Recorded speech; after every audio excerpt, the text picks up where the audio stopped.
3월 30일 말씀 묵상하겠습니다. 함께 기도하겠습니다. 예수님, 예수님이 가신 그 길을 함께 가길 원합니다. 손해볼까봐, 내가 어떠한 고난에 빠질까봐 주님을 멀찍이 따라가는 자가 되지 않게 하시고 주와 함께 주님과 함께 십자가의 길을 걷는 저희가 되게 하여 주시옵소서. 예수님 이름으로 기도했습니다. 아멘. 오늘의 말씀은 누가복음 22장 54절부터 71절까지의 말씀입니다. 말씀을 함께 살펴보시기 전에 개인적으로 말씀을 꼭 읽으시고 묵상하는 시간 가지시기 바랍니다. 22장 54절입니다. 예수를 잡아 끌고 대제사장의 집으로 들어갈새 베드로가 멀찍이 따라가니라 라는 말씀으로 시작하고 있습니다. 여러분, 베드로는 어떠한 사람이었습니까? 베드로는 예수님의 수제자였습니다. 또한 그는 주여 내가 주와 함께 오게도 죽는 데에도 가기를 각오하였나이다 라고 말했던 사람입니다. 그런데 실상 예수님이 체포를 당하시고 끌려가자 그는 예수님을 가까이서 따라가는 것이 아니라 예수님이 어떤 위험에 빠져도 함께 가겠다라는 그의 각오는 산산이 조각이 났습니다. 그는 멀찍이 주님을 따라가는 자가 되었습니다. 베드로는 지금까지 항상 주님과 함께 있었는데 왜 지금 멀찍이 주님을 따라가고 있을까요? 그렇죠. 예수님을 가까이 했다가는 예수님과 함께 했다가는 자신에게 어떠한 손해나 어떠한 위험이 닥칠지 모른다는 그런 두려움이 있었기 때문입니다. 실상 베드로는 예수님께 오게도 죽는 데에도 가기를 내가 각오했다라고 얘기했지만 예수님은 베드로에게 무엇이라고 얘기했습니까? 베드로야, 내가 내게 말하노니 오늘 닭 울기 전에 내가 3번 나를 부인할 것이다 라고 말씀하셨습니다. 베드로는 자기 자신에 대해서 알지 못했어요. 위험이 올 때 자기는 어떻게 그 위험 앞에 설 것인지 실상 스스로에 대해서도 잘 알지 못하는 자였습니다. 그러나 예수님은 베드로보다 더 베드로를 알고 계셨던 분입니다. 사람들이 뜰 가운데 불을 피우고 함께 앉아 있었습니다. 그러자 베드로도 그들 사이에 함께 앉았습니다. 그러자 한 여종이요, 베드로의 불빛을 향하여 앉은 것을 보고 주목했다라고 얘기합니다. 이 사람도 그와 함께 있었느니라 라고 이야기합니다. 예수님과 함께 있었던 것을 보았던 거죠. 그러나 베드로의 반응이 어떻습니까?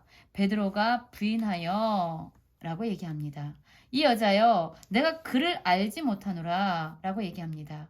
예수님이 오게를 가든 죽으러 가든 함께 가기를 각오했던 이 베드로의 각오는요, 사람들의 그러한 말 앞에서 산산조각이 난 것입니다. 예수님의 말씀처럼 위기가 오자 그는 예수님을 부인하게 됩니다. 그러자 또 다른 사람이 그를 보고 너도 그 도당이라 라고 베드로를 알아봅니다. 그러자 베드로가 또 뭐라고 이야기합니까? 이 사람아 나는 아니로라 라고 얘기하면서 다시금 예수님을 부인하게 됩니다. 왜죠?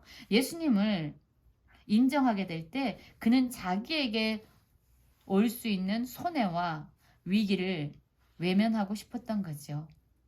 예수님을 따라가면 죽을 수도 있기 때문에 그는 자신의 생명을 보호하기 위해서 예수님을 부인한 것입니다. 그러자 또 1시간쯤 있다가 한 사람이 또 장담하여 말을 합니다. 이는 갈릴리 사람이니 참으로 그와 함께 있었느니라. 그렇습니다.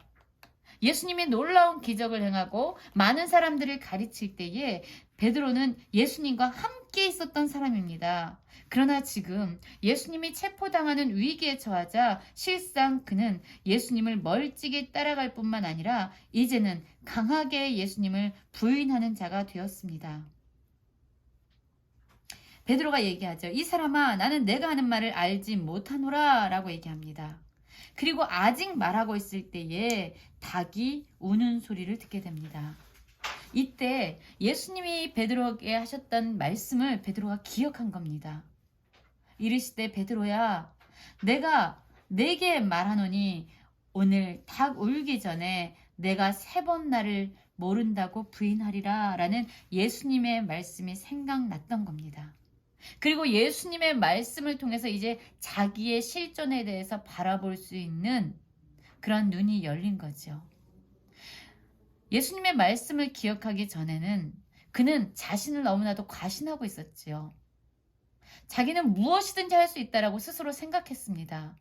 그러나 그에게 하신 예수님의 말씀이 떠오르고 예수님의 말씀을 기억했을 때 비로소 그는 자신이 얼마나 연약한 자인지 위기 앞에서 예수님을 부인하는 초라한 자신의 실상을 보게 된 것입니다.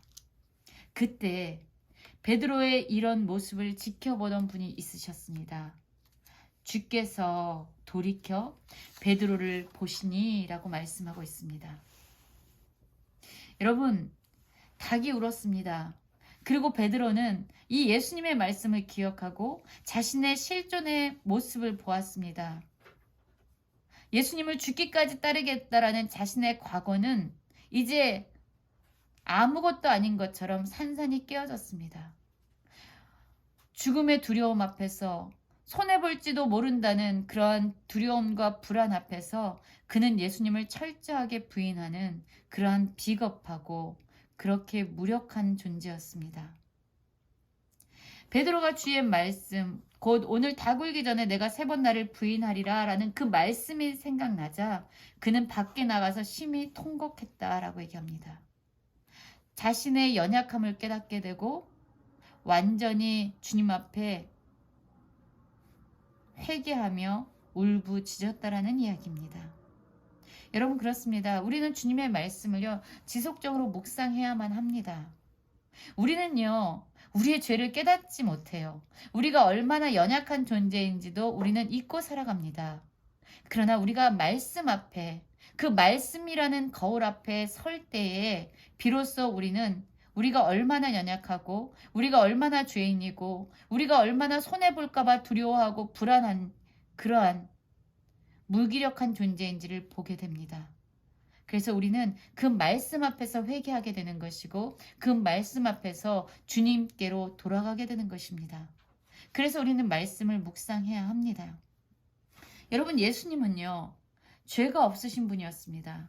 그러나 억울하게 지금 체포당하셔서 끌려가고 계시는 상황 가운데 있습니다. 지키는 사람들이 예수님을 희롱했다라고 얘기합니다. 예수님을 육신적으로 때렸다라고 얘기합니다. 그리고 그를 조롱합니다. 눈을 가리고 선지자 노릇해라. 너를 친 자가 누구냐라고 예수님을 조롱하고 있습니다. 이외에도 많은 말로 언어적인 학대로 예수님을 욕하면서 예수님을 조롱하고 비난하고 있습니다. 여러분 우리 중에도 어떤 사람은 희롱을 당하고 어떤 사람은 육체적으로 매를 맞고 또한 어떤 사람은 조롱을 당하고 언어적인 학대를 당하는 분들이 있습니다. 또한 사랑하는 사람에게 부인당하고 깨어지는 심령으로 살아가는 분도 있습니다. 예수님께서는요, 이 길을 억울한 가운데서 걸어가시고 계시는데 스스로 선택해서 이 길을 가고 계십니다. 왜지요? 우리들 중에 누군가는 지금 예수님이 당하고 있는 동일한 고통 가운데 서 있을 거라는 것을 예수님은 아셨습니다. 이 십자가는요, 양방향을 향해서 나 있습니다. 누군가의 죄 때문에 고통을 당하고 있는 사람들에게 예수님은 말씀하실 수 있습니다. 내가 너를 안다. 네가 당하고 있는 그 고통의 깨어짐을 나도 십자가의 길에서 동일하게 당했고 그래서 나는 너를 위로하고 너를 치유할 수 있다라고 말씀하십니다. 그리고 우리 중에 누군가는요.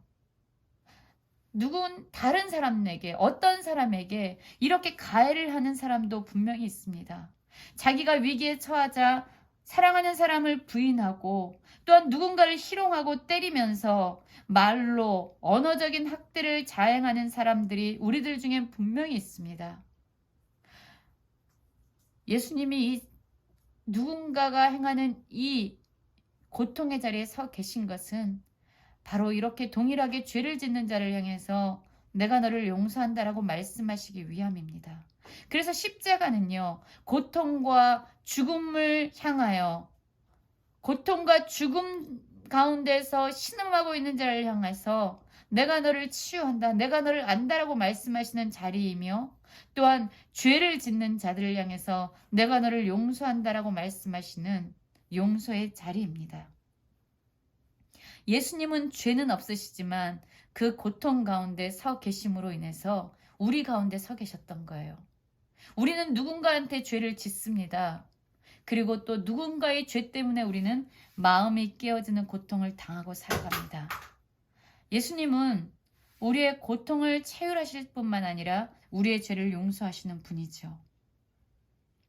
장로들과 대제사장들과 서기관들은 모여서 예수님을 공회로 끌어들여서 예수님에게 이야기합니다.